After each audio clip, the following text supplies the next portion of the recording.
शुक्लाम्बरधरं विष्णुं शशिवर्णं चतुर्भुजं प्रसन्नवदनं ध्यायेत् सर्वविघ्नोपशान्तये।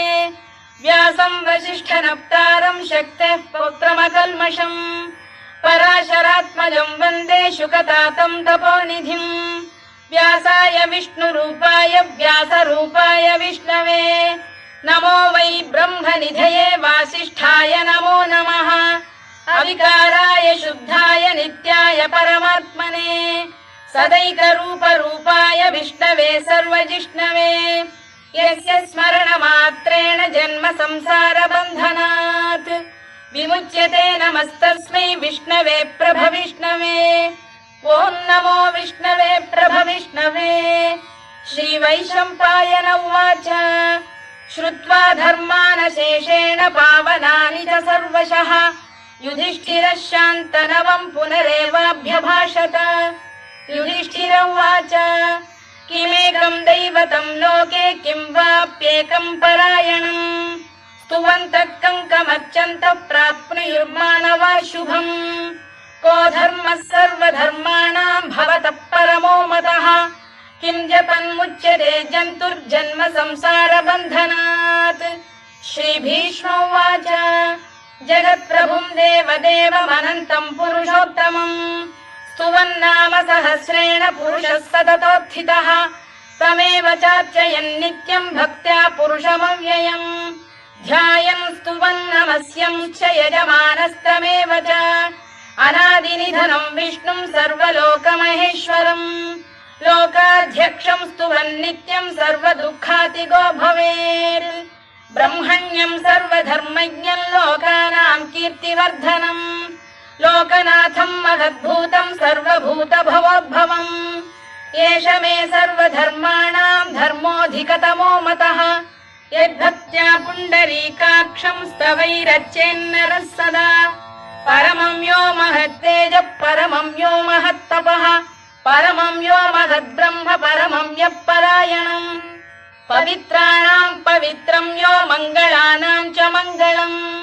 दैवतं देवतानां च भूतानां यो व्ययः यतः सर्वाणि भूतानि भवन्त्यादियुगागमे यस्मिंश्च प्रलयं यान्ति पुनरेव युगक्षये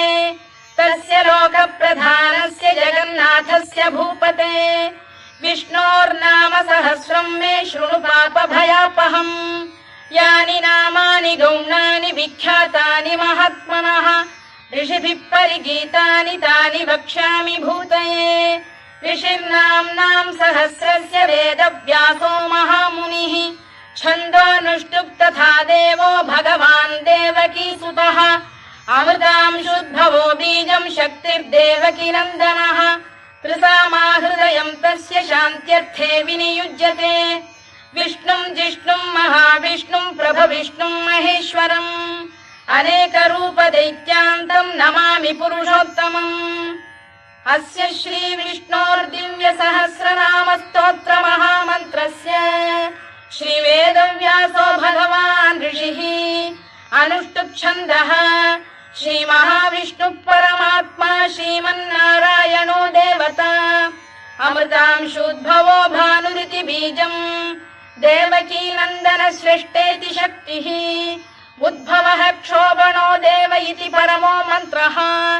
शङ्खबृन्नन्दकी चक्रीति कीलकम् शार्ङ्गधन्वा गदाधर इत्यस्त्रम् रथाङ्गपाणिरक्षोभ्य इति नेत्रम् त्रिसामासामरः सामेति कवचम् आनन्दम् परब्रह्मेति योनिः ऋतुः सुदर्शनकार इति दिग्बन्धः श्रीविश्वरूप इति ध्यानम् श्रीमहाविष्णुप्रीत्यर्थे सहस्रनाम जपे विनियोगः। ध्यानम् क्षीरोदन्वत्प्रदेशे शुचिमणिविलसत्सैकते मौक्तिकानाम् मालाक्लुप्तासनस्थस्फटिकमणिनिभैर्मौक्तिकैर्मण्डिताङ्गः शुभ्रैरभ्रैरदभ्रैरुपरि विरचितैर्मुक्तपीयूषवर्षैः आनन्दीन पुनीयादरिनलिन गदा शङ्खपाणिर्मुकुन्दः भूः पादौ यस्य नाभिर्वियदसुरनिलश्चन्द्रसूर्यौ च नेत्रे कर्णावाशा शिरोद्यौर्मुखमपि दहनो यस्य वास्तेयमब्धिः अन्तस्थं यस्य विश्वं सुरनरखगो भोगि गन्धर्व दैत्यैः चित्रं रम्यते तं त्रिभुवन वपुषं विष्णुमीशं नमामि। ॐ नमो भगवते वासुदेवाय। शान्ताकारं भुजगशयनं पद्मनाभं सुरेशं विश्वाधारं गगनसदृशं मेघवर्णं शुभाङ्गम् लक्ष्मीकान्तं कमलनयनं योगिधृध्यानगम्यं वन्दे विष्णुं भवभयहरं सर्वलोकैकनाथम्। मेघश्यामं पीतकौशेयवासं श्रीवत्साङ्कं कौस्तुभोद्भासिताङ्गम् पुण्योपेतं पुण्डरीकायताक्षं विष्णुं वन्दे सर्वलोकैकनाथम्। नमः समस्तभूतानामादिभूताय भूभृते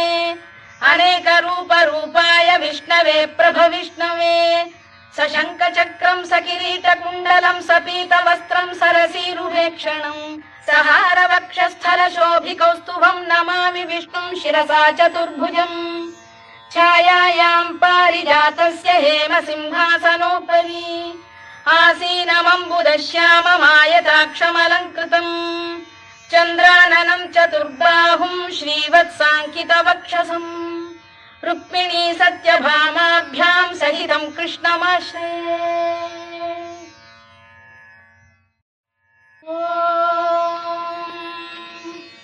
विश्वं विष्णुर्वषत्कारो भूतभव्य भवत्प्रभुः भूतभृद्भावो भूतात्मा भूतभावनः भूतात्मा परमात्मा च मुक्तानां परमागतिः अव्ययः पुरुषः साक्षी क्षेत्रज्ञोऽक्षर एव च योगो योगविदां नेता प्रधानपुरुषेश्वरः नारसिंहवपुः श्रीमान् केशवः पुरुषोत्तमः सर्वः शर्वः शिवस्थाणुर्भूतादिर्निधिरव्ययः सम्भवो भावनो भर्ता प्रभवः प्रभुरीश्वरः स्वयंभूः शम्भुरादित्यः पुष्कराक्षो महास्वनः अनादिनिधनो धाता विधाता धातुरुत्तमः अप्रमेयो ऋषिकेशः पद्मनाभोऽमरप्रभुः विश्वकर्मा मनुस्पष्टा स्थविष्ठस्थविरो ध्रुवः अग्राह्यः शाश्वतः कृष्णो लोहिताक्षप्रदर्दनः प्रभूतस्त्रिककुब्धाम पवित्रं मङ्गलं परम् ईशानः प्राणदः प्राणो ज्येष्ठः श्रेष्ठः प्रजापतिः हिरण्यगर्भो भूगर्भो माधवो मधुसूदनः ईश्वरो विक्रमी धन्वी मेधावी विक्रमक्रमः अनुत्तमो दुराधर्षः कृतज्ञः कृतिरात्मवान् सुरेशः शरणं शर्म विश्वरेता प्रजाभवः अधः संवत्सरो व्यालः प्रत्ययः सर्वदर्शनः अजः सर्वेश्वरः सिद्धः सिद्धिः सर्वादिरच्युतः वृषाकपिरमेयात्मा सर्वयोगविनिसृतः वसुर्वसुमनः सत्यः समात्मा संमितः समः अमोघः पुण्डरीकाक्षो वृषकर्मा वृषाकृतिः रुद्रो बहुशिरा बभ्रुर्विश्वयोनिश्रुतिश्रवाः अमृतः शाश्वतस्थाणुर्वरारोहो महातपाः सर्वगः सर्वविद्भानुर्विश्वक्सेनो जनार्दनः वेदो वेदविदव्यङ्गो वेदाङ्गो वेदवित्कविः लोकाध्यक्षः सुराध्यक्षो धर्माध्यक्षः कृताकृतः चतुरात्मा चतुर्व्यूहश्चतुर्दंष्टश्चतुर्भुजः भ्राजिष्णुर्भोजनं भोक्ता सहिष्णुर्जगदादिजः अनघो विजयो जेता विश्वयोनिः पुनर्वसुः उपेन्द्रो वामनः प्रांशुरमोघः शुचिरूर्जितः अतीन्द्रः सङ्ग्रहः सर्गो धृतात्मा नियमो यमः वेद्यो वैद्यः सदा योगी वीरः माधवो मधुः अतीन्द्रियो महामायो महोत्साहो महाबलः महाबुद्धिर्महावीर्यो महाशक्तिर्महाद्युतिः अनिर्देश्य वपुः श्रीमान् अमे आत्मा महादृधृत् महेश्वासो महीभर्ता श्रीनिवासः सताङ्गतिः अनिरुद्धः सुरानन्दो गोविन्दो गोविदाम्पतिः मरीचिर्दमनो हंसः सुपर्णो भुजगोत्तमः हिरण्यनाभः सुतपाः पद्मनाभः प्रजापतिः अमृत्युः सर्वदृक्सिंहः सन्धाता सन्धिमान् स्थिरः अजो दुर्मर्षणः शास्ता विश्रुतात्मा सुरारिः गुरुर्गुरुतमो धाम सत्यः सत्यपराक्रमः निमिषो निमिषस्रग्वी वाचस्पतिरुदारधीः अग्रणी ग्रामणी श्रीमान् न्यायो नेता समीरणः सहस्रमूर्धा विश्वात्मा सहस्राक्षः सहस्रपात् आवर्तनो निवृत्तात्मा संवृतः सम्प्रमर्दनः अधः संवर्तको वह्निरनिरो धरणीधरः सुप्रसाद प्रसन्नात्मा विश्वधृक् विश्वभुग् विभुः सत्कर्ता सत्कृतः साधुर्जह्नुर्नारायणो नरः असंख्येयो प्रमेयात्मा विशिष्टः शिष्टकृच्छुचिः सिद्धार्थः सिद्धसङ्कल्पः सिद्धिदः सिद्धिसाधनः वृषाही वृषभो विष्णुर्वृषपर्वा वृषोदरः वर्धनो वर्धमानश्च विविक्तः श्रुतिसागरः सुभुजो दुर्धरो वाग्मी महेन्द्रो वसुदो वसुः नैकरूपो बृहद्रूपः शिपिविष्टप्रकाशनः ओजस्तेजोद्युतिधरः प्रकाशात्मा प्रतापनः ऋद्धस्पष्टाक्षरो मन्त्रश्चन्द्रांशुर्भास्करद्युतिः अमृतांशुद्भवो भानुः शशबिन्दुः सुरेश्वरः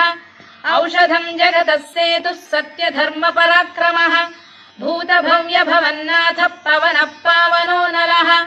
कामः कामकृत्कान्तः कामः कामप्रदप्रभुः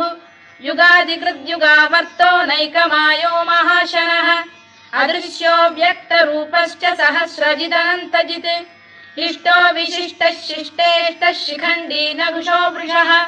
क्रोधः क्रोधकृत्कर्ता विश्वबाहुर्महीधरः अच्युत प्रतिथ प्राण प्राणदो वासवानुजः अपां निधिरधिष्ठानमप्रमत्त प्रतिष्ठितः स्कन्द स्कन्दधरो धुर्यो वरदो वायुवाहनः वासुदेवो बृहद्भानुरादिदेवः पुरन्दरः अशोकस्तारणस्तारः शूरः शौरिर्जनेश्वरः अनुकूलः शतावर्तः पद्मी पद्मनिभेक्षणः पद्मनाभोरविन्दाक्षः पद्मगर्भः शरीरभृत् महर्धिर्वृद्धो वृद्धात्मा महाक्षो गरुडध्वजः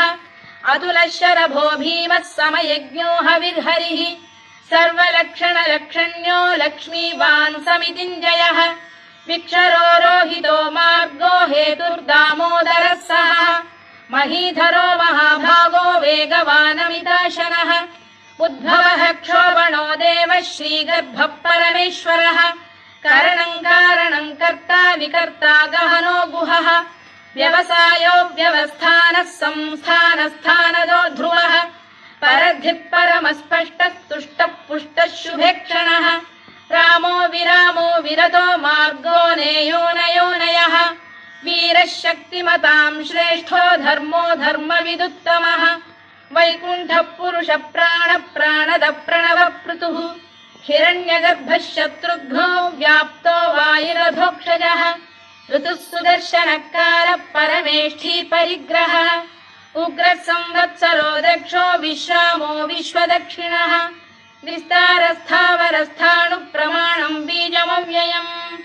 अर्थोऽनर्थो महाकोशो महाभोगो महाधनः अनिर्विण्णस्थविष्ठो भूर्धर्मयूपो महामखः नक्षत्रनेमिर्नक्षत्री क्षमः क्षामः समीहनः यज्ञयुज्यो महेज्यश्च क्रतुः सत्रम् सदाम् गतिः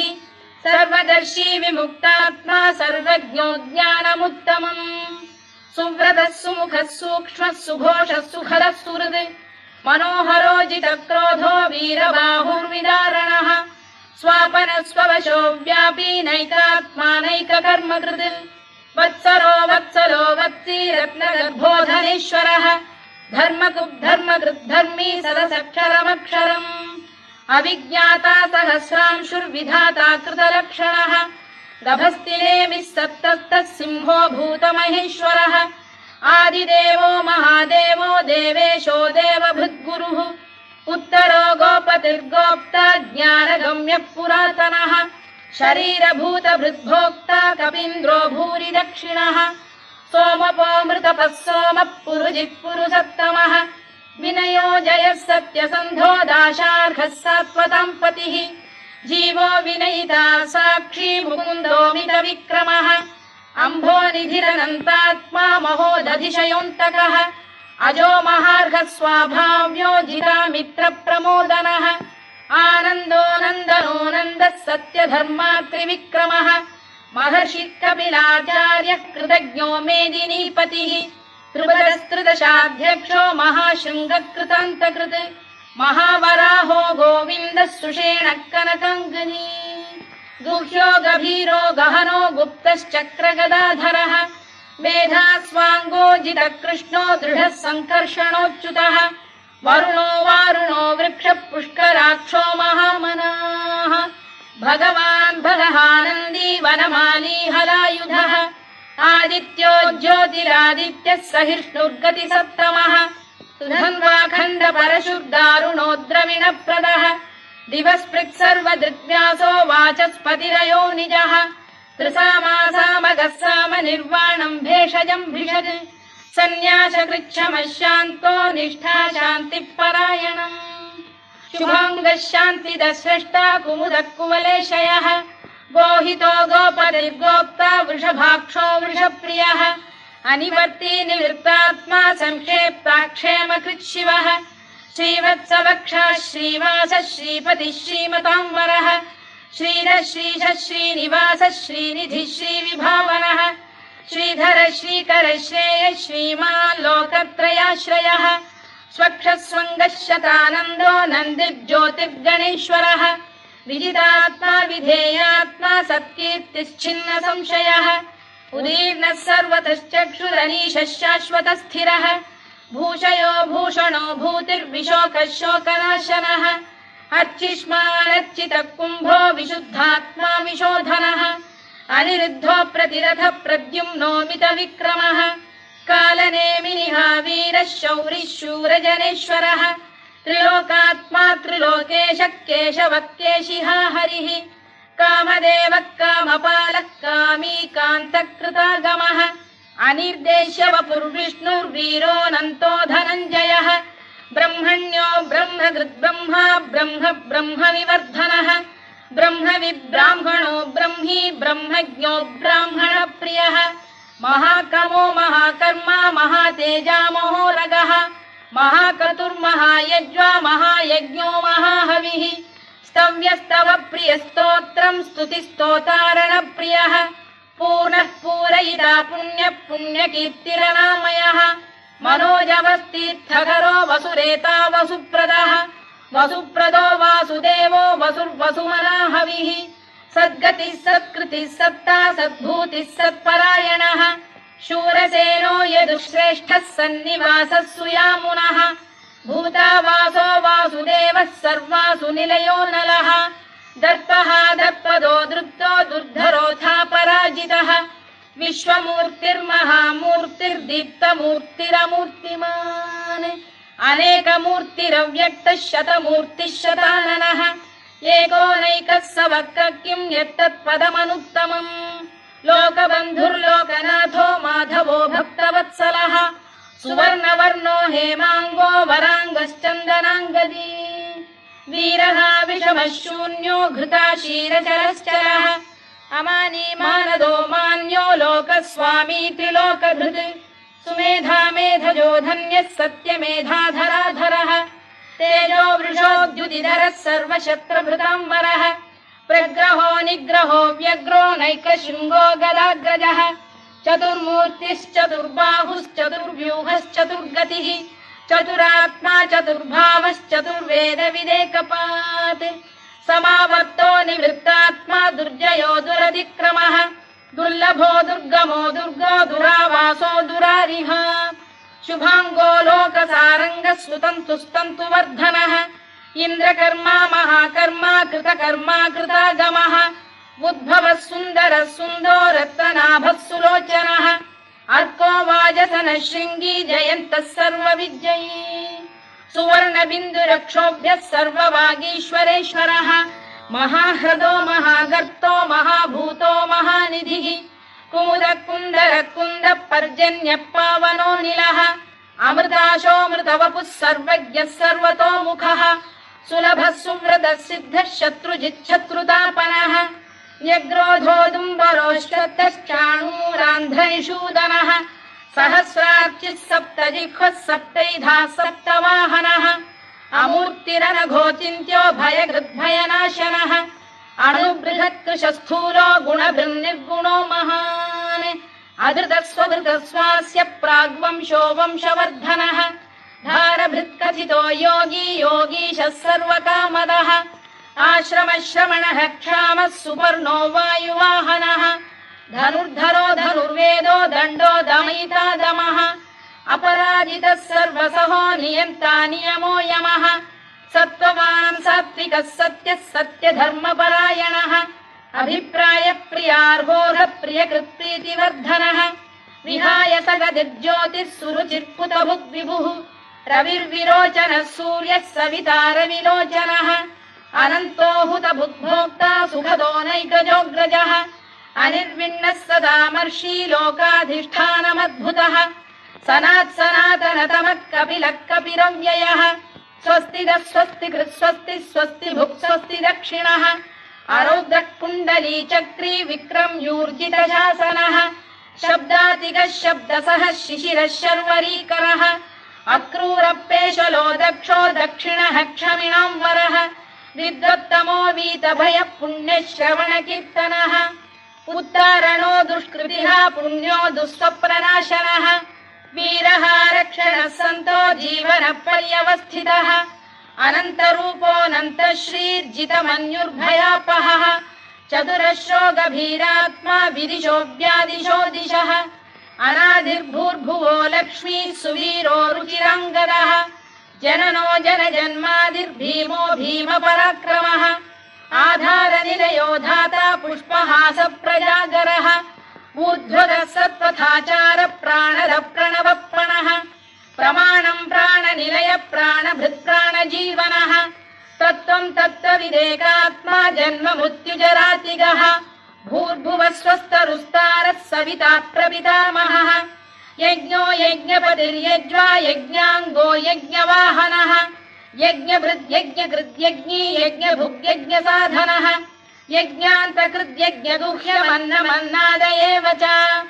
आत्मयोनिः स्वयं जातो वैखानः सामगायनः देवकीनन्दनः स्रष्टा क्षितीशः पापनाशनः शङ्खबृन्नन्दकी चक्री शार्ङ्गधन्वा गदाधरः तथाङ्गपाणिरक्षोभ्यः सर्वप्रहरणायुधः सर्वप्रहरणायुधो नम इति वनमाली गरीशाङ्गी शङ्खी चक्री च नन्दकी श्रीमान्नारायणो विष्णुर्वासुदेवोऽभिरक्षतु वनमाली गरीशाङ्गी शङ्खी चक्री च नन्दकी श्रीमान्नारायणो विष्णुर्वासुदेवोऽभिरक्षतु वनमाली गरीशाङ्गी शङ्खी चक्री च नन्दकी श्रीमान्नारायणो विष्णुर्वासुदेवोऽभिरक्षतु इतीदं कीर्तनीयस्य केशवस्य महात्मनः नाम्नां सहस्रं दिव्यानामशेषेण प्रकीर्तितम् य इदं शृणुयात् नित्यं यश्चापि परिकीर्तयेत्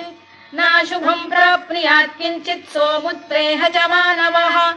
वेदान्तको ब्राह्मणः स्यात् क्षत्रियो विजयी भवेत्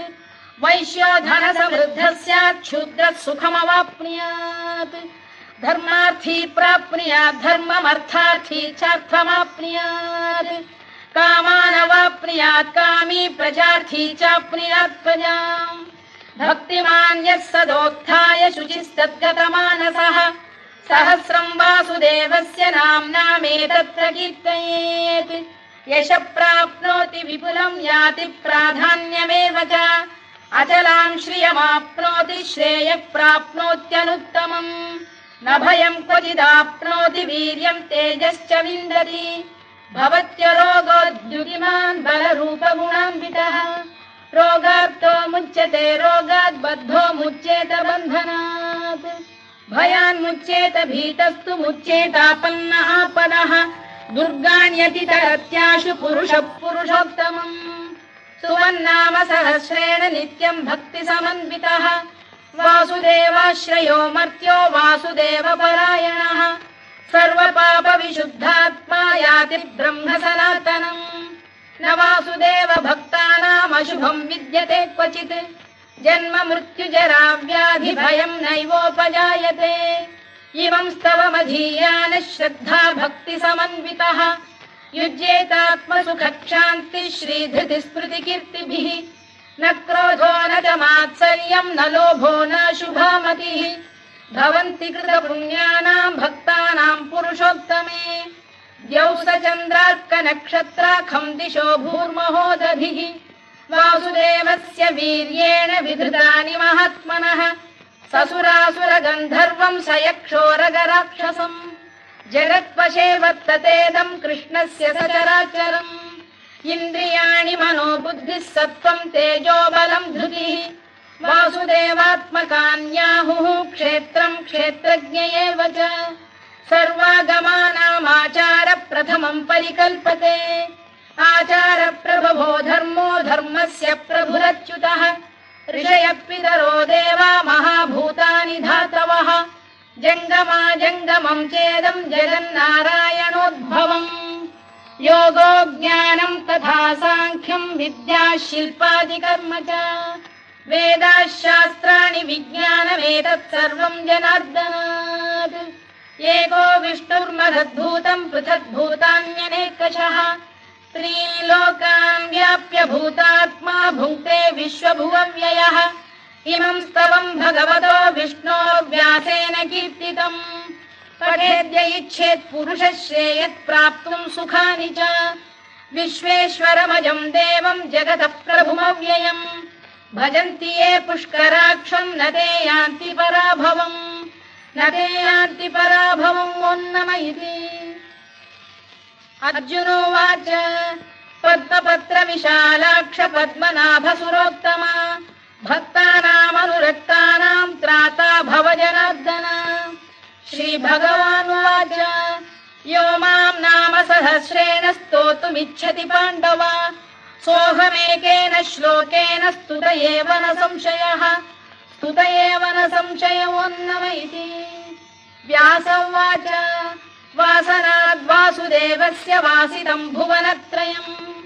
सर्वभूतनिवासोऽसि वासुदेव नमोऽस्तु ते वासुदेव नमोऽस्तु ते ओन्नम इति पार्वत्युवाच केनोपायेन लघुना विष्णोर्नाम सहस्रकम् पठ्यते पण्डितैर्नित्यम् श्रोतुमिच्छाम्यहम् प्रभो ईश्वर उवाच श्रीराम राम रामेति रमे रामे मनोरमे सहस्रनाम तत्तुल्यम् राम नाम वरानने श्रीराम राम रामेति रमे रामे मनोरमे सहस्रनाम तत्तुल्यम् राम नाम वरानने श्रीराम राम रामेति रमे रामे मनोरमे सहस्रनाम तत्तुल्यम् राम नाम वरानने राम नाम वरानन ओन्नम इति ब्रह्मोवाच नमोऽस्त्वनन्ताय सहस्रमूर्तये सहस्रपादाक्षि शिरोरुबाहवे सहस्रनाम्ने पुरुषाय शाश्वते सहस्रकोटियुगधारिणे नमः सहस्रकोटियुगधारिणे नमः ओन्नम इति सञ्जय उवाच यत्र योगेश्वर कृष्णो यत्र पार्थो धनुर्धरः तत्र श्रीविजयो भूतिर्ध्रुवा नीतिर्मतिर्मम श्रीभगवानुवाच अनन्याश्चिन्तयन्तो मां ये जनाः पर्युपासते तेषाम् नित्याभियुक्तानां योगक्षेमम् अहम्यहम् परित्राणाय साधूनां विनाशाय च दुष्कृताम् धर्म संस्थापनार्थाय संभवामि युगे युगे आर्ता विषण्णाः शिथिलाश्च भीता घोरेषु च व्याधिषु वर्तमानाः संकीर्त्य नारायण शब्दमात्रम् विमुक्त दुःखाः सुखिनो भवन्तु कायेन वाचा मनसेन्द्रियैर्वा बुद्ध्यात्मना वा प्रकृते स्वभावात् करोमि यद्यत् सकलम् परस्मै नारायणायेति समर्पयामि।